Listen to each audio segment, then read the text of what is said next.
নামের আগে হিরো লাগাইলেই মানুষ হিরো হয়ে যায়। হিরো আলমকে ফোন দিছে, হিরো আলম ফোন ধরে না। তুই আমার থেকে হুকুম লিখলে, তুই যে অস্ত্রের কাজ করলি। আমার যদি কিছু করতে না পারে সেই ঢাকা শহর ছেড়ে দিবে। তোর ব্যবস্থা নিতেছি, ওয়েট কর। উনি কি মেরে ফেলবে? মেরে ফেলুক, আমার কোনো সমস্যা নাই। রিয়ামনির সাথে আমি কাজ করার পরে এই ঘটনাগুলো ঘটছে। তুই যে আমার বউয়ের সাথে করলি, এখন তোর বউ করলে কেমন লাগবে? আমি বিভিন্ন মেয়েদের সাথে ডান্স করে থাকি, এখানে আমার কোনো দোষ আছে? সে তো মানসিকভাবে আসলে অসুস্থ।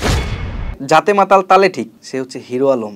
নামের আগে হিরো লাগাইলেই মানুষ হিরো হয়ে যায়। উনি কাজকর্মে কি হিরিগুড়ি দেখাইছে। হিরো কারে বলে? উনি কি স্টার, মেগা স্টার? উনি আমাকে যে বলছে তুই আমার সাথে, তোরে কে দেখবে, তোরে যে দেখবে সে আমার ভাই হয়ে যাবে।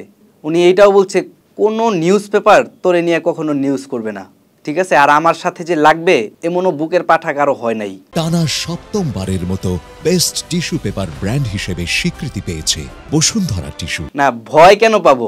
আমি কি দেশের নাগরিক না? আমার পাসপোর্ট আছে, ড্রাইভিং লাইসেন্স আছে। আমি কি বাংলাদেশের বাহিরে? আর দেশে কি আইন নাই? এর জন্যই আমি পুলিশের কাছে গেছি। পুলিশের কাছে আমি আপনার জিটি করার আগে 2 দিন আগে অভিযোগ করছি। অভিযোগ পুলিশে ওনাদের মতো করে দেখছে, দেখার পরে এটা জিটি করে দিছে।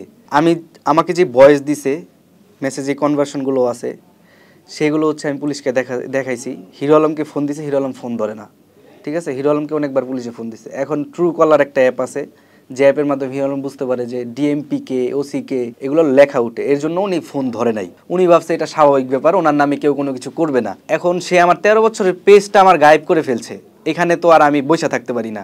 আমাকে উনি কি মেরে ফেলবে? মেরে ফেলুক, আমার কোনো সমস্যা নাই। কিন্তু আমি সত্যটা নিয়ে লড়াই করতে চাই। এটা রিসেন্টলিও আমার কাছের বন্ধুবান্ধব যারা ইউটিউবার, ওদেরকে মেসেজ দিয়ে বলতেছে ও কিন্তু বাড়াবাড়ি করতেছে, ঠিক আছে? ওর ফল কিন্তু ভালো হবে না। ও যে আমার নামে জিটি করছে, ঠিক আছে, কয়েকদিনের মধ্যে ওই টের পাবে ওর কি ক্ষতি হচ্ছে। ওই আমার কি ক্ষতি করতে পারে, ওই আমাকে ধ্বংস করে ফেলবে। মানে আলম ভাই এভাবে বলতেছে।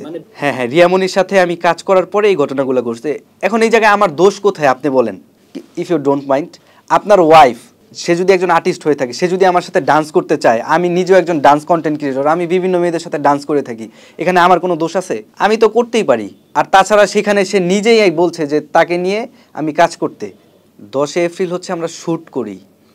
বিষয়টা হচ্ছে হিরো আলমের সাথে আজ থেকে 1.5-2 মাস আগে ওর সাথে আমি কথা বলি, ওর অফিসে যাই। একটু আগে বললাম, আমি ওর অফিসে যাওয়ার পরে হচ্ছে আমাদের সাথে কথা হয়। তারপরে আমি আমার মতো করে চলে আসছি, আমি আমার মতো করে ব্যস্ত, আমি আমার মতো করে ভিডিও বানাই। এরপরে হঠাৎ করে রিয়ামনি আমাকে নক দেয়, অভি চলো আমরা কাজ করি, ঠিক আছে? পরে আমি কই যে আলম ভাই জানে? হ্যাঁ বলছে হ্যাঁ। কই আলম ভাই আসবে না? কয় না, ও ব্যস্ত মানুষ, চলো এখন আমরা কাজ করি। পরে হ্যাঁ হ্যাঁ হ্যাঁ হ্যাঁ রিয়ামনি। পরে উনি আসছে, আসার পরে হচ্ছে আমরা ভিডিও করলাম 10 তারিখে। পরে আমাকে বলছে যে ঠিক আছে, এটা কয়েকদিন পরে আপলোড করো। আমি কই ওকে। যেদিনকে আমি আপলোড করছি 15 তারিখ, তার বাবা কবে মারা গেছে এটা আমি জানি না, আর ওনাকে আমি ওভাবে দেখিও না। না রিয়ামনিও আমাকে বলে নেই। তো আমি ওই দিন আপলোড করছি 15 তারিখে, ভিডিও আপলোড করছি আপনার সন্ধ্যার দিকে মনে হয়, আর দুপুরের দিকে কয়েকটা, আর সন্ধ্যার দিকে। তো তারপরে থেকে মনে করেন বিভিন্ন থ্রেড আসা শুরু করছে, বিভিন্ন রকম আমাকে ক্লেম দিচ্ছে, ব্লেম দিচ্ছে, মানে সব কিছু আমাকে দিচ্ছে, আমাকে উড়ায় ফেলবে, খেয়ে ফেলবে। হিরো আলম ভাই ওনার পিছে কেউ কিছু করতে পারবে না, এগুলো বলতেছে। এখন আমি আমার বড় ভাই কিছুদের শেয়ার করলাম যে ভাই এরকম ভাইয়েরা আমার পরামর্শ দিল যে তুমি একটা কাজ করো, ও যদি এরকম করে, ও যদি সন্ত্রাসী হয়ে থাকে, তাহলে তুমি ওর সাথে পারবা না, তুমি আইনের আশ্রয় নাও। আমি সরাসরি আইনের আশ্রয় নিলাম। আমি গেলাম, যাওয়ার পরে জিটি করলাম। ওনারা প্রথমে অভিযোগ নিছে, মানে পুলিশও আমাকে একটু ঘুরাইছে। কীরকম আলম ভাই ব্যাপারটা যখন শুনছে তখন আর কেউ নিতে চায় না, কারণ উনি একটা ফ্লট মানুষ। উনি এইটা বলে ওইটা বলে, দেখা গেছে পুলিশে কেস নিছে, পুলিশের ব্যাপারে একটা কথা বলবে। উনি এগুলাই করে আসছে।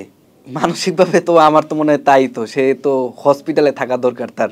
সে তো মানসিকভাবে আসলে অসুস্থ। যদি আবার সে যাতে মাতাল তালে ঠিক, আমাকে তাহলে অসুস্থ থাকলে ঠেট দেয় কিভাবে?